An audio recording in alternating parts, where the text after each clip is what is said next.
서로 축복하겠습니다. 신본주의 신앙으로 무장합시다. 피의 신학으로 무장합시다. 할렐루야. 오늘은 신본주의 신앙으로 무장하자 7번째 시간입니다. 아울러 오늘은 제4차 마중물려란 가족 한마당 체육대회가 열리는 날이기도 한데요. 이렇게 귀하고 복된 오늘은 예수 그리스도를 자랑하라 라는 제목으로 하나님의 말씀을 전하도록 하겠습니다. 이 세상에 사는 사람이라면 누구나 하고 싶어하는 것 중에 하나, 그것은 다름 아닌 뭔가를 자랑하는 것일 겁니다. 자기 신변의 변화를 자랑한다든지, 혹은 자신에게 있는 어떤 물건들, 아주 귀중품이 됐든 고가의 여러 가지 자기가 보물처럼 여기는 것이 됐든 그런 걸 자랑한다든지 하는 것 말입니다. 이것은 결국 나에게는 다른 사람이 가지지 못한 무엇인가가 있다는 걸 이렇게 말하고 싶어 하는 건데요. 오늘도 그 무엇인가를 자랑하기 위해 얼마나 많은 사람들이 동분서주하는지 모릅니다. 어떤 사람들은 자신의 부를 자랑합니다. 그들은 돈이면 무엇이든 다 할 수 있다, 이렇게 아주 고약한 사고방식을 고집하는데요. 돈이면 거짓도 진실이 되고, 돈이면 사람의 생명도 사고 팔 수 있다는 것이 우리 현대사회의 불치병이지 않습니까? 어떤 사람들은 가문이나 또 학벌을 자랑합니다. 이런 사람들은 일륜지 대사라고 일컫는 결혼을 하면서도 당사자들이 갖고 있는 이 사랑의 수은주에는 관심이 없지요. 그들의 배경에만 온통 초점을 맞춥니다.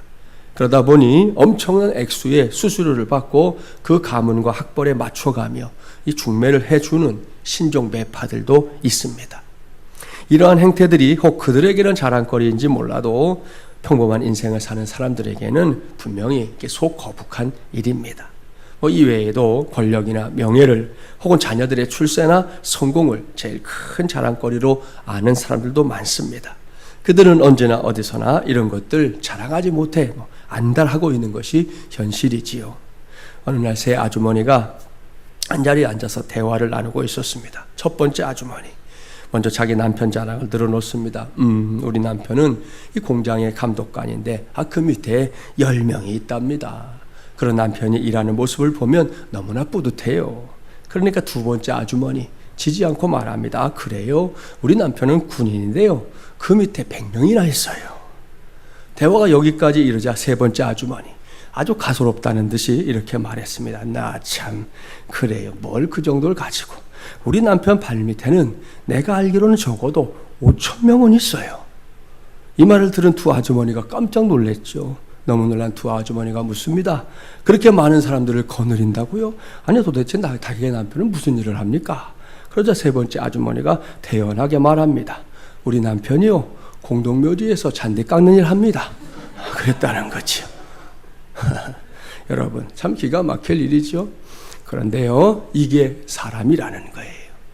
어떤 것으로든 다른 사람들 앞에서 내가 가진 거, 혹은 내가 누리고 있는 거 자랑하고 싶어 하는 거 말입니다. 꽤나 오래전인데요, 나이 드신 분들은 기억할 거예요. 어떤 코미디 프로그램에서 왕보석 반지를 가지고 자랑하고 싶어 한다라는 사람의 모습을 이렇게 코믹하게 꾸몄던 적이 있어요. 다른 사람들이 자기가 끼고 있는 그 반지를 좀 알아봐주고, 또 그 보석의 크기 때문에 와 이렇게 놀라줬으면 해서 사람들이 보는 앞에서 어떻게든 그 반지의 존재를 알리려고 막 애를 쓰는 그런 모습입니다. 괜히 반지를 낀 손을 머리에 매만지는, 머리야 오늘은 왜 이렇게 머리가 아프지? 가진 포즈를 다 취하는데도 아무도 안 알아주니까 나중에는 버럭 화를 내면서 그 코너가 끝나는 정말 아주 오래된 코미디예요. 그렇다면 여기서 묻겠습니다. 이런 일에 있어서 우리 그리스도인들은 예외일까요? 지금까지 말씀드린 것들이 우리와 전혀 무관하냐 하는 질문입니다. 아닙니다. 우리도 늘 무엇인가를 자랑하고 싶어 해요. 다른 사람들에게는 없는 것을, 혹은 나와 관계된 일정한 영역 안에서 나만이 갖고 있는 것을 자랑하고 싶어 하는 거, 우리 마음이라는 거죠. 저는 그 자체가 잘못됐다 그렇게 생각하진 않아요. 자랑하고 싶은 것이 있어서 자랑하겠다는데 말릴 이유도 없습니다. 하지만 여기서 저와 여러분이 그저 그런 사람이 아닌 그리스도인이기 때문에 반드시 생각해야 할 것이 있다는 거예요. 그것은 우리에게는 저 바깥 세상 사람들이 자랑거리로 삼고 있는 것들을 덩달아 자랑하기에 앞서 제게도 여러분에게도 그렇게 자랑할 수 있는 것들이 얼마든지 있을 수 있다는 거 알지요? 그럼에도 여러분에게 명분이 분명한 자리를 만들어주면 그 자리에서 늘어놓을 수 있는 자랑거리가 그것으로 끝나면 안 된다는 거예요. 우리에게는 그런 것들을 자랑하기 전에 우선적으로 제일 먼저 자랑해야 할 것들이 있다는 사실 우리가 알아야 합니다. 무슨 말씀인지 아시죠? 하나님의 자녀요 성도가 된 사람들에게는 성도의 자랑거리, 성도만의 자랑거리, 성도로서의 자랑거리가 분명하게 있어야 한다는 말씀입니다. 바로 그런 눈으로 하나님의 말씀인 성경을, 특별히 오늘 주신 말씀을 쭉 살펴보세요. 우리가 저 바깥 세상의 사람들이 하는 대로 세상의 자랑거리를 자랑하기에 앞서 먼저 자랑해야 할 것이 무엇인지 발견하게 됩니다. 그렇습니다. 하나님께서는 성도들이, 저와 여러분이 이러한 우선적인 자랑거리를 먼저 자랑스럽게 여기며 살아가기를 매우 원하십니다. 특별히 오늘의 본문인 베드로 전서가 기록될 당시 신앙생활 때문에 고난에 직면했던 성도들에게 이러한 자랑거리가 있다는 사실 그 자체는 매우 소중한 것이었습니다. 사도 베드로가 그러한 사실을 힘주어 전하는 거예요. 너희는 예수 그리스도를 자랑하라. 할렐루야. 사랑하는 여러분, 본문이 기록될 당시의 성도들은 물론이고 21세기를 살아가고 있는 저와 여러분에게 있어서 성도로서의 첫 번째 자랑거리가 예수 그리스도라는 사실에 대해 어떻게 생각합니까? 동의하십니까? 안 동의하십니까? 저는 우리 마주물리라면 모든 성도들이 분명히 동의해 줄 믿습니다. 그렇습니다. 저도 여러분도 그렇다면 마음을 제대로 정한 것이죠. 오늘 주신 말씀을 잘 살펴보세요. 사도 베드로 역시 우리와 생각이 같아요. 베드로 역시 우리의 으뜸된 자랑이 다른 그 무엇이 아니라 우리를 위해 자신의 피와 생명을 주시기까지 우리를 사랑해 주셨고 지금도 우리를 사랑해 주시는 분, 바로 우리의 주님 예수 그리스도시다. 이러한 사실을 확실하게 밝히고 있습니다.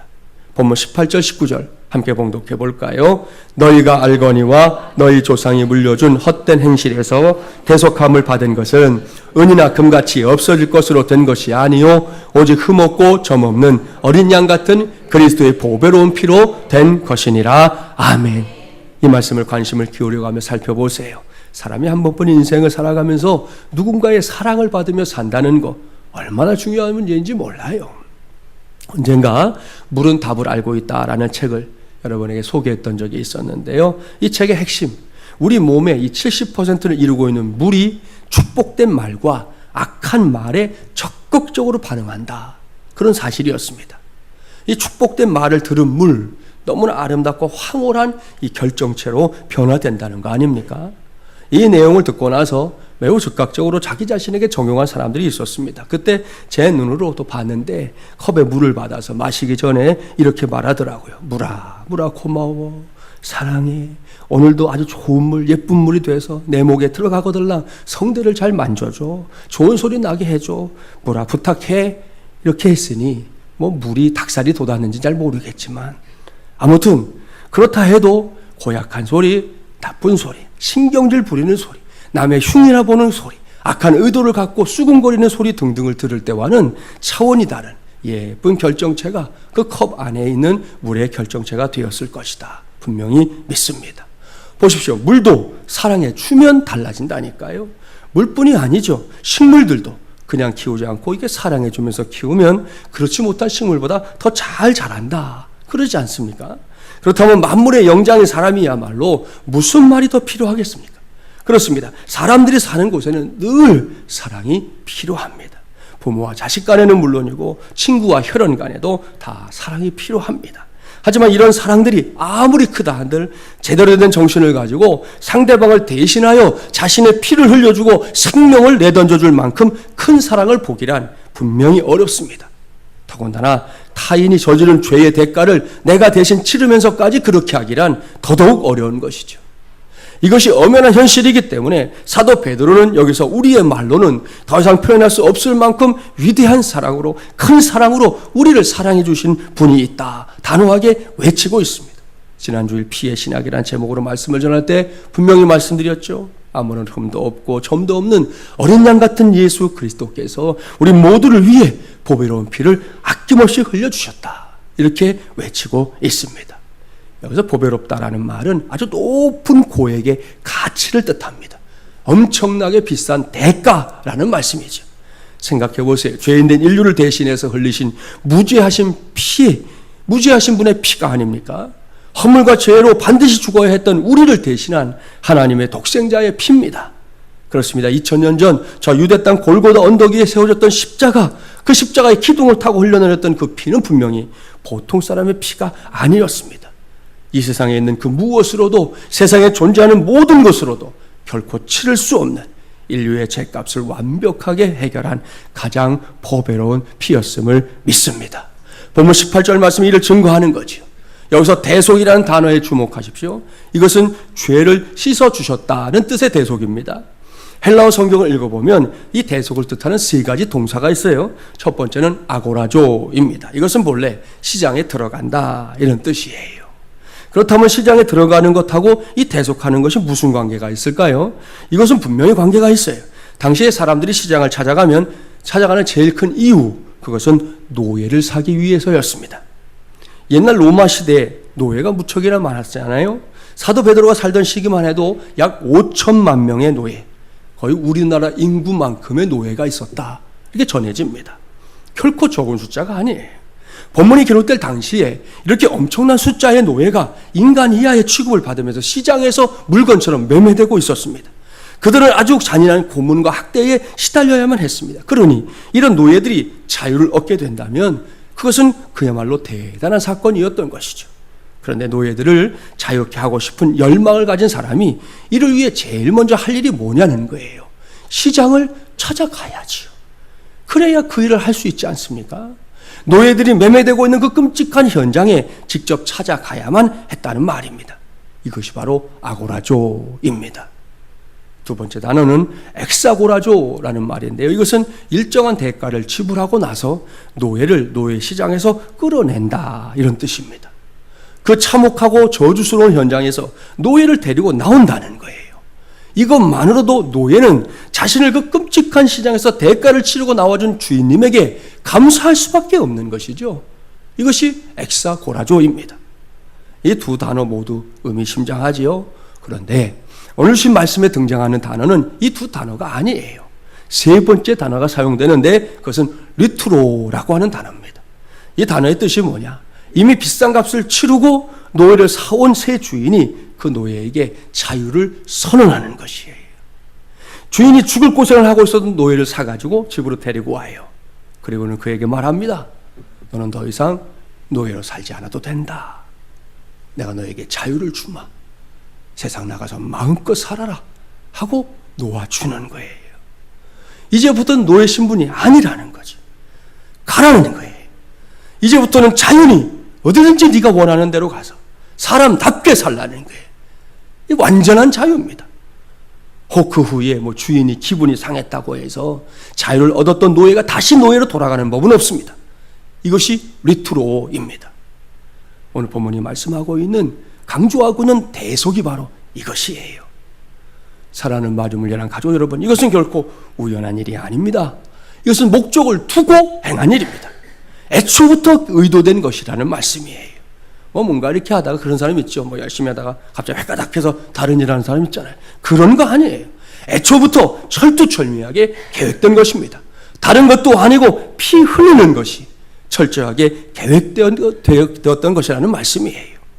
죽을 수밖에 없는 죄인들을 위해 하나님의 독생자의 피가 세상 위에 쏟아지게 될 것이 미리 계획되었다는 말입니다. 그렇기 때문에 하나님의 구원 역사에 있어서 나타난 그 사랑은 너무나도 큰 사랑이에요. 이렇게 엄청나고 놀라운 사랑으로 우리를 사랑하는 분이 지금도 살아계십니다. 그분은 예수 그리스도입니다. 그러니 그 예수님이 성도의 자랑거리, 성도만의 자랑거리, 성도로서의 자랑거리, 당연한 일이지 않습니까? 스펄절 목사님의 책에서 한 미얀마 선교사님, 예전에 버마라고 불렀죠. 이 버마가 미얀마가 됐는데 선교사님 이야기를 봤어요. 저드슨이라고 하는 선교사님의 이야기인데요. 지금은 선교지들이 대부분 알려져 있어요. 제가 요 며칠 선교 훈련 갔다 왔잖아요. 지금은 한 30시간에서 60시간만 걸리면 세계 못 갈 곳이 없어요. 그러니까 이제 오지라는 게 사실은 이제 거의 없어졌다고 봐야 됩니다. 하지만 이 선교사님이 파송될 당시의 미얀마는 세상에 알려지지 않은 미지의 세계였습니다. 이 선교사님이 상상할 수 없는 고통과 헌신을 통해 30년 동안 복음을 전하고 미국에 이제 돌아오게 됐는데요. 지금부터 따져보니까 200년도 훨씬 넘는 전의 이야기예요. 선교사님이 미국에 돌아온 후에 이제 어떤 지방 도시에 이렇게 초청을 받아서 갔어요. 이 사람이 온다 그러니까 많은 사람들이 교회에 모였습니다. 그들은 미얀마에서 30년 동안 선교하신 이 선교사님의 흥미진진한 이야기, 우리는 결코 경험해 본 적이 없는 그 이야기를 듣기 위해 모여든 것이에요. 그들이 알지 못하는 미지의 세계에 대한 말씀, 도대체 그 세계는 어떤 세계인가 궁금해서 모였지요. 예배에 참석하신 선교사님이 본인에게 주어진 설교 시간이 되니까 이렇게 강단에 올라갔어요. 그는 주어진 시간 동안 오로지 예수 그리스도에 대해 열심히 증거했습니다. 예수님께서 이 땅에 오셔서 무슨 일을 하셨고 우리를 어떻게 구원하셨는가 열심히 증거했습니다. 그리고 저들이 원하는 선교지에 대한 얘기는요 한마디도 하지 않고 내려갔어요. 예배를 마치고 나서 이제 돌아가는 길에 함께 동행했던 친구가 선교사님에게 말합니다. 자네 오늘 청중들이 얼마나 실망했는지 아나? 그들은 무엇인가 자네에게 새로운 것을 듣기 위해 오늘 모이지 않았는가? 그렇게 예배당이 꽉 차게 모인 사람들, 자네가 하는 그 말 한마디 듣고 싶어 했는데 자네는 그들이 원하는 얘기를 단 한마디도 하지 않았어. 그들 모두가 아쉬운 마음으로 돌아갔을 거야. 그렇게 이야기했습니다. 이때 저도선 선교사님이 남긴 말이 정말 우리의 가슴을 울려요. 여보게, 나는 왜 군중들이 나에게 미지의 세계에 대해 듣기 원하는지 알지 못하겠네. 예수 그리스도의 이야기보다 더욱 흥미롭고 재미있는 이야기가 도대체 무엇인가? 오늘 그들은 미지에서 온 선교사라고 할지라도 가장 흥미있고 가장 귀중한 것은 예수 그리스도 밖에 없다는 것을 깨닫고 돌아간 거네. 그것은 정말 고귀한 일이야. 내게 주어진 사명이 있다면 오직 예수 그리스도의 복음을 선포하는 것이지. 영혼의 시각에서 본다면 그들이 예수 그리스도를 믿어 구원을 얻고 그 구원의 주님을 알고 돌아가는 것이 얼마나 중요한 일인가. 주님은 흥미있는 일을 증거하라고 나를 세우지 않으셨네. 주님을 증거하라고 세우셨네. 만일 내가 그 사실을 망각한 채 사람들의 흥미와 관심을 끌기만 한다면 나는 주님의 책망을 받고 말 걸세. 그렇게 말했습니다. 할렐루야. 오늘도 주 예수를 구주로 믿고 섬기는 우리 사랑하는 마주물 예라민들이요, 이 저도선 선교사님의 고백에 우리의 귀를 기울여야 합니다. 옳습니다. 정신 바짝 차리고 이 말씀 들어야 돼요. 여러분이 믿거나 말거나 확신하거나 말거나 우리 삶에 있어서 가장 중요한 것은 예수 그리스도입니다. 그 주님께서 여기에 있는 나를 사랑하신다는 놀랍고 확실한 사실이에요. 또한 우리를 사랑하신다는 사실입니다. 그렇습니다. 주님의 문된 교회에 예수님의 사람들이 이렇게 한자리에 모여서 영광스러운 주님을 예배하고 왕이시지만 기꺼이 종으로 이 땅에 오신 예수님을 만나고 배우는 것만큼 귀중한 것은 없다는 말씀입니다. 그래서 묻겠습니다. 오늘 이 시간 왜 교회에 오셨습니까? 오늘 체육대회 열리는데요, 그 전에 하나님을 예배하는 이 자리에 왜 나왔습니까? 이곳에서 여러분은 도대체 무엇을 듣기 원합니까? 오늘도 귀한 시간을 기꺼이 할애해서 이곳까지 온 목적이 무엇이냐는 겁니다. 답은 오직 하나뿐입니다. 우리 모두의 주님이신 예수님을 만나기 위해서입니다. 이것은 백문일답이에요. 교회가 무엇을 하든, 우리가 맞이한 주일이 어떤 행사가 있든 관계없이 백문일답이에요. 어떤 질문을 해도, 누가 질문을 해도 우리가 이곳의 목적은 오직 예수님을 만나기 위해서인 줄 믿습니다.